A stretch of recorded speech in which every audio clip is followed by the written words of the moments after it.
Welcome as we get into our police and news segment. Very important segment every single Thursday. Officer Russell, ASP Russell, back with me, Media Ambassador. Great to see you, Officer, as always. Welcome. Thank you. It's a pleasure being here. You know how we usually start on behalf of the Commissioner and the Deputy Commissioners and all the members of the 1st and 2nd Division of the Trinidad Tobago Police Service. Good morning, Trinidad and Tobago. Well, Officer Russell, I must say, I'm trying to keep up with all the different moving parts.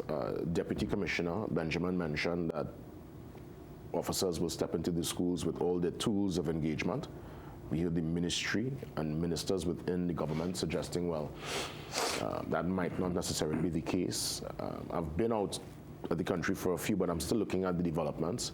I know you also mentioned last week you don't see it as necessary, but indeed, if officers and when, based on what's happening, enter schools to supervise the daily happenings, what would be the justification? How could one explain that to those looking on here at home and abroad that officers will need to go into some of these schools, quote unquote, sensitive schools, with firearm in waist?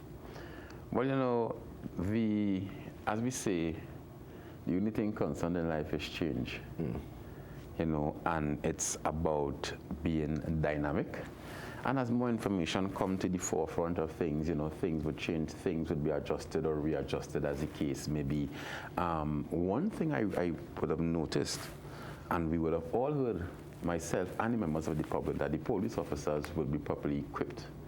And we have loads of equipment. We have our batons, we have tasers, we have handcuffs, we have different apparatus that we use from time to time as our daily utility kits to get the job done. As it pertains to firearm, there may be instances where a person may be armed. There may not be instances where persons may be armed. It all will depend on the situation or what is afforded to them at the point in time. I know there's a lot going about in the public with respect to it, and it is new. It's new, it's novel for us at this point in time. So as we continue to consult, there would be changes, there would be analysis and reanalysis of what is taking place and the operations of the TTPS as it pertains to the school environment.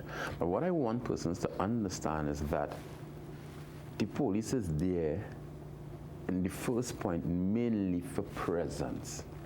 Our goal is to hope that our presence on these compounds of these schools would deter, desist, discourage students from engaging in all these fights and other illegal activities.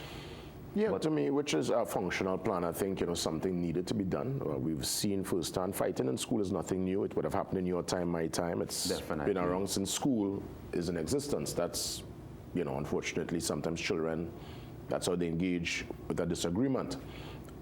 But I'm looking at a development with a teacher. Obviously, we are from a time where that was unheard of. You would never hear of a student engaging a teacher in any kind of physical altercation. And I wonder if, you know, God forbid, someone was to lose their mind and try to engage an officer, would any of the tools just mentioned, well, minus the gun, obviously, we're not even going down that road, but the taser, the handcuff, everything, the baton, these things you just mentioned, will, I don't know what the training was. I know you said officers had training before going into the system. But what's the rules of engagement? Let's say, God forbid, a student was to really test the authority and presence of one of your colleagues. Well, let me say something. The Trinidad Tobago Police Service is guided by the use of force policy 92 of 2011. That's our departmental law that governs. So firstly, we would speak verbal commands. Stop, behave yourself, don't do that.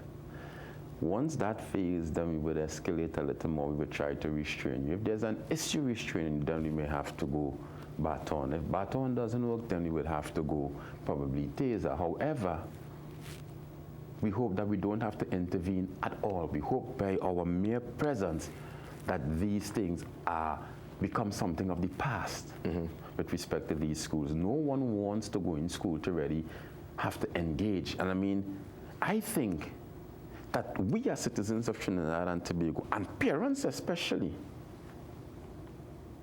should be dissatisfied with themselves to see we are at a point where police have to go into schools to ensure that children behave themselves. We didn't get here. We didn't get here just so. Yeah. This wasn't overnight. So we, not just the police, not just the Ministry of National Security, the churches, what you want to say the parents.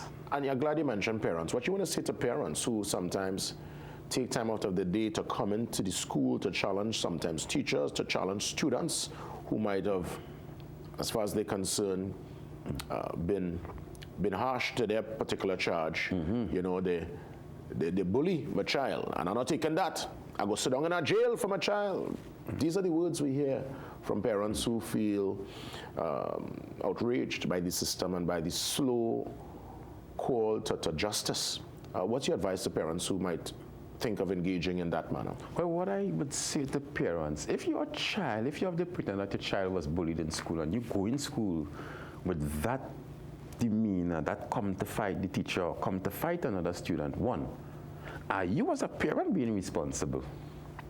Are you as a parent exhibiting the morals, the principles, the standards that you want your child to follow? No, I understand.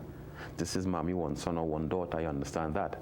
However, in cases like that, there is a reporting process. You can go to the Ministry of Education, you can go to the Trinidad Tobago Police Service, and we will investigate it. But sometimes you see the wheels turn so slow that parents take it upon themselves. Again, I'm not justifying what they're doing. I'm just speaking to the reality of the day, where we have seen firsthand parents waiting outside the school. I saw it at a fight in Tobago. It was distasteful. Parents on the ground. And what happened in that particular fight, unfortunately, the children, because they are... Yeah, the parents lost. Yeah, the father ended up on the back, and oh my goodness, that they soften up daddy. Yeah, I am aware of that, and I mean, daddy should have been responsible and not put himself there in the first place. But we could understand the emotion and the passion when it's your child. But we want the parents to exercise the same emotion and passion when it comes to disciplining their children, when it comes to training their children in the way so that the child would not depart. The Bible says, train a child in the ways and the child should not depart. We have to back up the parenting book. We have to put parenting first. We, as I said, at a different media location, you cannot feed them, clothe them, send them to school, and you're afraid to search their rooms. You paying the bills in that house. You have to be the parent. Search their room, have conversations with them, take charge of the children under your roof. And not just parent, but the guardian, the grandmothers, because we need all hands on deck, the grandmothers, the grandfathers, the uncles, the cousins. We need a collaborative effect. Once they end up in the hands of the police, plenty of the time, they would have already done something wrong. What's been the general feedback with the presence at school? Because I recognize primary schools on the list and secondary schools deemed schools of concern, and they want to have that presence, as you mentioned, to, I guess, keep certain activities at bay. What's been the general feedback, talking to colleagues within the service, and just as a citizen moving around, Officer Russell, you know, hearing conversations, being on the ground? I know you're a man on the ground. What's been the general consensus so far? Well, everybody will have their different opinions. Some persons agree with it. Some persons find, yes, I have no problem with it, but the officer shouldn't be armed. Everybody will have their own views. And I want to say it is just the third or the fourth day of school, so it's still new. You know, we haven't really gotten through the first week to really see exactly how the feedback is. What I recognize, though, and I appreciate, I was listening to the news last night, and I heard that the schools in Tobago were to have further consultation, and they, as a body, were to decide which schools that they think that the deployment of the police officers would be needed, and I want to commend them for that. Yeah, understood. Yeah. Getting reports of a father, unconfirmed reports of a father slapping a child yesterday. So again, we're going back to that conversation of over-exuberant parents, overzealous parents. Yes, I know it will be very frustrating seeing your child go through pain and agony by the hands of another student or a teacher. But I think we have to curb our enthusiasm in that regard. And that is it. And what we have to do is also discourage bullying.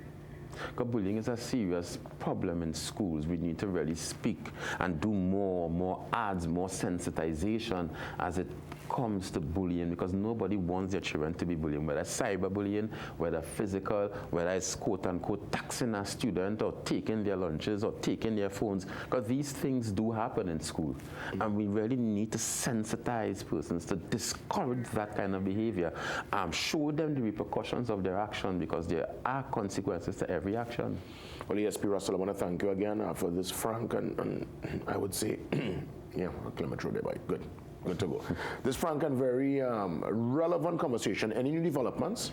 Any new developments, keep us posted, and God spare we touch base again next week. I've got to run to a commercial then. All right, thank you very much. Have a good day and a wonderful weekend, Trinidad and Tobago. ASP Russell touching base, police on you. We get ready for the 7 a.m. news update. I'll catch you after 7.